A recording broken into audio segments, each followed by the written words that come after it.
आज हम बात करेंगे एक ऐसी मूवी की। एक छोटा सा लड़का बड़ा होकर ताकतवर हल्क बन जाता है। उसकी पावर से को देखकर देश की आर्मी उसके पीछे पड़ जाती है और उसे खत्म करना चाहती है। कहानी की शुरुआत होती है 1965 में, जहां एक साइंटिस्ट दिखाया जाता है जो किसी लैब में एक्सपेरिमेंट कर रहा होता है। इस वैज्ञानिक का नाम डेविड पेनर होता है, जो कि अलग अलग क्रिएचर जैसे कि स्टारफिश, मंकी, लेजार्ड एक ऐसी टेक्निक बना रहा होता है जिसे इंसान पर किसी भी बीमारी या चोट का असर ना हो। यह मेडिसिन बनाने के लिए डेविड को गवर्नमेंट ने कहा था, जो अपने आर्मी को इसकी मदद से और ज़्यादा पावरफुल बनाना चाहती थी। लेकिन डेविड यह मेडिसिन बनाने में असफल रहता है, जिसके बाद गवर्नमेंट डेविड की रिसर्च बंद करवा देती है और डेविड को फंड देना भी बंद कर देती है, क्योंकि गवर्नमेंट को डर होता है इससे कहीं इंसानों बहुत बड़ा इफेक्ट ना पड़ जाए। रिसर्च के होने के बाद डेविड परेशान हो जाता है। वो सरकार छुपकर रिसर्च जारी करता रहता है। वो एक दिन इस मेडिसिन बना लेता है। आर्मी ऑफिसर इस मेडिसिन को इंसानों पर टेस्ट नहीं करने देता। डेविड कहता है, भले ही इसे इंसानों पर टेस्ट ना करने दे, मुझे अपने ऊपर टेस्ट करने से कोई नहीं रोक सकता। वो खुद पर इस मेडिसिन का टेस्ट कर लेता। इसके बीच उसकी वाइफ बताती है वो प्रेग्नेंट है। उसकी बात सुनकर डेविड काफ़ी खुश होता है। अब कुछ दिन बीत जाते हैं। अब डेविड का एक बच्चा पैदा होता है जिसका नाम ब्रूस बैनर रखते हैं। जिस मेडिसिन का टेस्ट अपने ऊपर किया था उसका असर उसके बेटे में दिखाई देने लगा।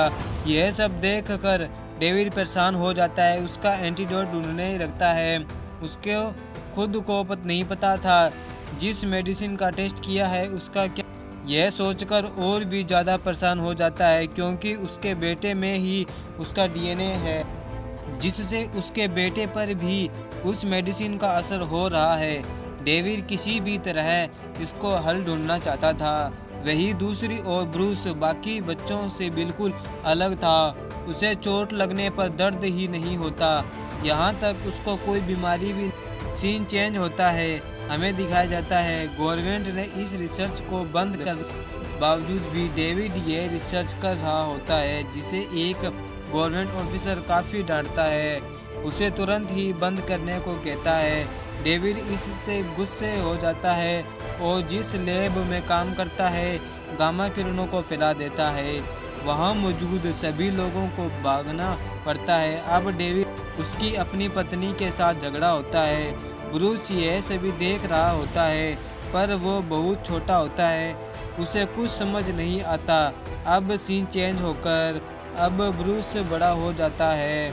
उसे किसी नामक महिला ने एडॉप्ट कर लिया। ब्रूस को अपनी पुरानी ज़िंदगी के बारे में कुछ नहीं पता।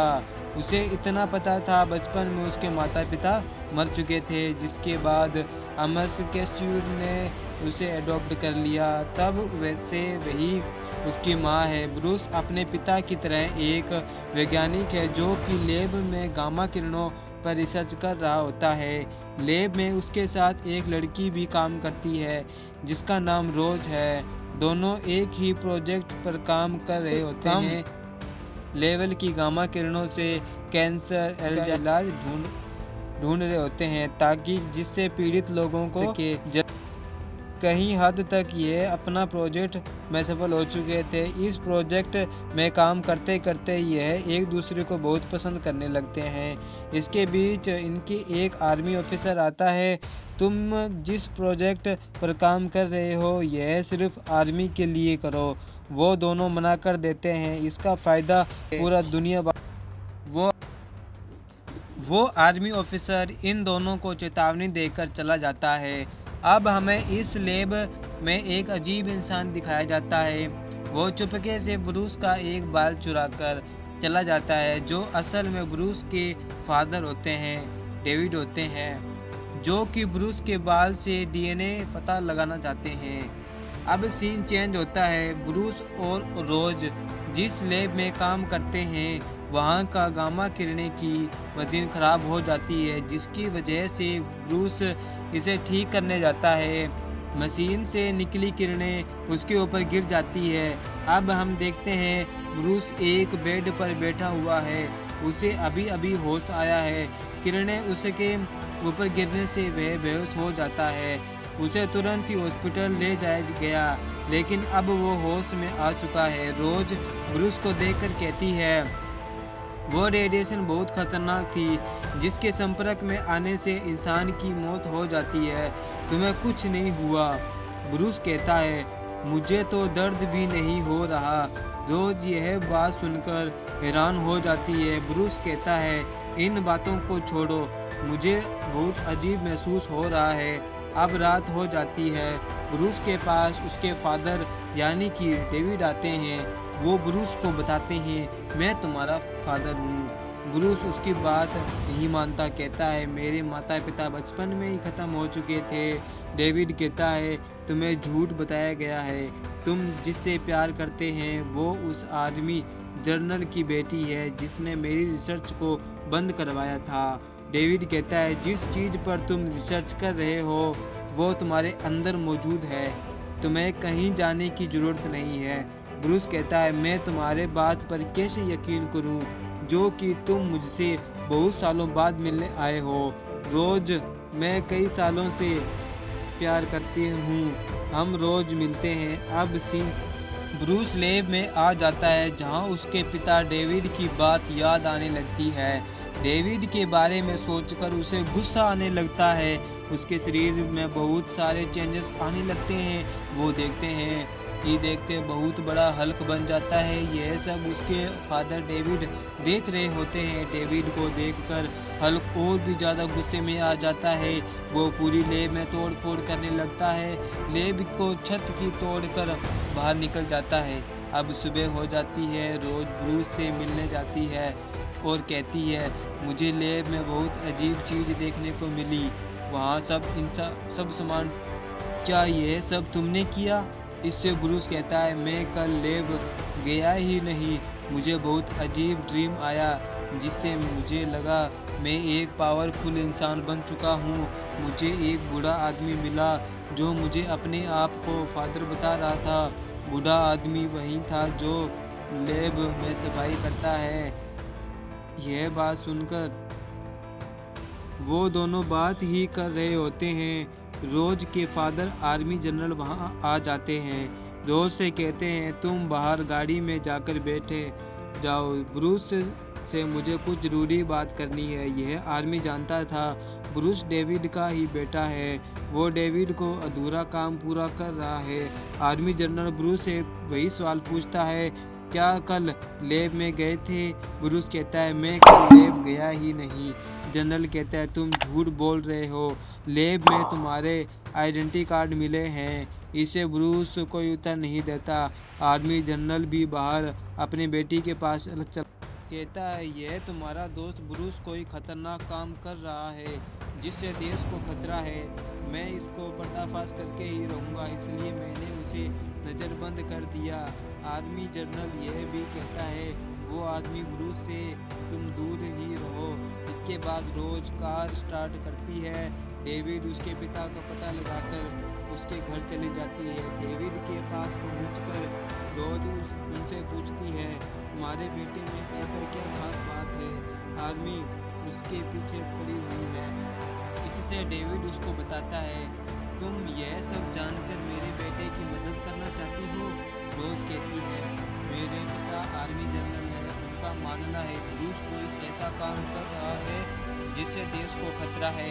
यह सुनते ही डेविड कहता है, मेरा बेटा अनोखा है, यह दुनिया अनोखी चीज़ों की कदर नहीं करती बल्कि उसके पीछे पड़ जाती है।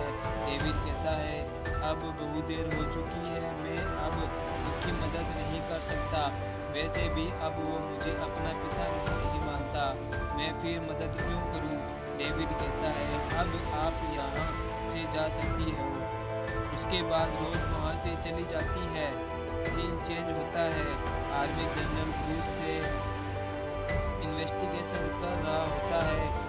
वह उसके फादर डेविड के बारे में पूछता है। ब्रूस कहता है, मुझे तो इसके बारे में कुछ नहीं पता, मुझे तो इतना पता है मेरे माता पिता मर चुके हैं। आर्मी जनरल कहता है, तुम झूठ बोल रहे हो क्योंकि कोई भी अपना सामने इतने बड़े हादसे को भूल नहीं सकता। इस पर ब्रूस कहता है, कौन सा हादसा, कैसा हादसा, मुझे बताओ। पर आर्मी जनरल उसको कुछ नहीं बताता, वहाँ से चला जाता है। ब्रूस एक घर में नज़रबंद होता है, तभी उसको एक फ़ोन की घंटी सुनाई देती है। वह सभी जगह ढूंढता है, सोफे के नीचे फ़ोन दिखाई देता है, जैसे कि किसी ने छुपा रखा था। फ़ोन किसी और का नहीं बल्कि उसके फादर डेविड का होता है। फ़ोन रिसीव करते ही अपने फादर से कहता है, तुमने यह मेरे साथ क्या किया? तुमने अपने ऊपर एक्सपेरिमेंट किया जिसका नतीजा मुझे क्यों मिल रहा है? डेविड कहता है, तुम इसे कभी नहीं समझ सकते क्योंकि मैं अभी तक ही नहीं समझ पाया। तुम्हें अपनी ताकत का इस्तेमाल करना चाहिए। ब्रूस कहता है, मैं रोज के साथ कहीं दूर चला जाऊंगा और अपना इलाज करवा लूँगा। डेविड कहता है, तुम रोज से नहीं मिल सकते क्योंकि मैंने तुम्हारे डीएनए से 4 क्रिएचर बनाए जिन्हें मैंने रोज के घर भेज दिया है। यह सुनते ही ब्रूस सीधा रोज के घर की ओर आने लगता है। उसकी निगरानी कर रहे आर्मी ऑफिसर रोक लेता है, जिससे ब्रूस को गुस्सा आने लगता है। फिर वैसे ही एक बड़े से हल्क में बदल जाता है। फाइनली वो रोज के पास पहुंच जाता है। ब्रूस रोज को उठाकर कार पर रख देता है, लेकिन तभी वही क्रिएचर जिसके उसने फादर रोज के लिए पीछे भेजा था वहां पर आ जाता है, जिनसे फाइट कर हरा देता है। अब हल्क को गुस्सा शांत हो जाता है, फिर से ब्रूस बन जाता है। वो रोज को बताता है उसके फादर के कारण उसके अंदर ऐसी मेडिसिन आ गई है जिससे गामा किरणों के संपर्क में आने की वजह से वो एक एक्टिव हो गए। इसी वजह से जब मुझे गुस्सा आता है मैं हल्क बन जाता हूँ। यह बात सुनकर रोज अपने फादर आर्मी जनरल को फ़ोन करती है। वो सब कुछ बताती है, उससे मदद मांगती है, पर उसे नहीं पता आर्मी जनरल ब्रूस के पक्के दुश्मन है। वो वहाँ से अपनी आर्मी भेज देते हैं। वो ब्रूस को बेहोश कर आर्मी जनरल के पास ले आती है। आर्मी जनरल उसे ज़मीन के 1000 फीट नीचे ले जाती है और वो ब्रूस को हमेशा के लिए बेहोश रखना चाहते हैं। जब यह बात रोज को पता चलती है तो अपने फादर आर्मी जनरल को कहती है, तुम इतने जालिम क्यों हो? तुम उस मासूम ब्रूस के साथ यह जुल्म क्यों कर रहे हो? इस पर आर्मी जनरल कहता है, वो मासूम नहीं बल्कि खतरा है, खतरा इसे दुनिया के लिए खतरा। ब्रूस अपने पिता की तरह ज़्यादा बुद्धि साइंटिस्ट है, पर रोज कहती है, मैं उसे अच्छी तरह से जानती हूँ, वो ऐसा नहीं कर सकता। आप मुझे उससे मिलने दीजिए। पर आर्मी ऑफिसर जनरल को सोचता है, वो ब्रूस से मिलने की इजाज़त दे देता है। ब्रूस के साथ पूरा एक दिन रहती है। इसके बाद आर्मी जनरल कहता है, आज के बाद तुम ब्रूस से कभी नहीं मिलोगी क्योंकि लोग यहाँ हमेशा के लिए यहाँ से जाने वाले हैं। यह बात उसके फादर डेविड को पता चलती है। उसके बेटे को आर्मी जनरल ने पकड़ लिया, वो किसी को सौंपने वाला है। यह सोचता है उसकी बेटे की रिसर्च ऐसे ही ख़त्म नहीं होने देगा। वो डेविड भी उस गामा किरणों के सामने चला जाता है जिससे ब्रूस को हल्की पावर मिली थी। ब्रूस के पिता गामा किरणों के संपर्क में आने से एक और पावर मिल जाती है। अब वो जिस चीज़ को छूता है उसके जैसे ही बन जाता है। यह एक बहुत अच्छी पावर होती है। इसके बाद डेविड रोज के पास जाता है। अपने बेटे से मिलना चाहता हूँ।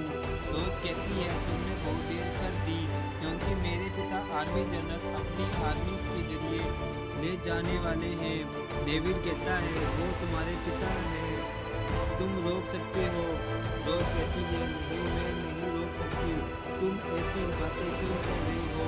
तुम्हें ये सब पता है, यह सब तुम्हारी वजह से हुआ है। इस पर डेविड कहता है, मेरी वजह से यह सब नहीं हुआ बल्कि ये सभी उसके डीएनए की वजह से आया है। वो उसे ख़त्म करने के लिए बहुत कोशिश की।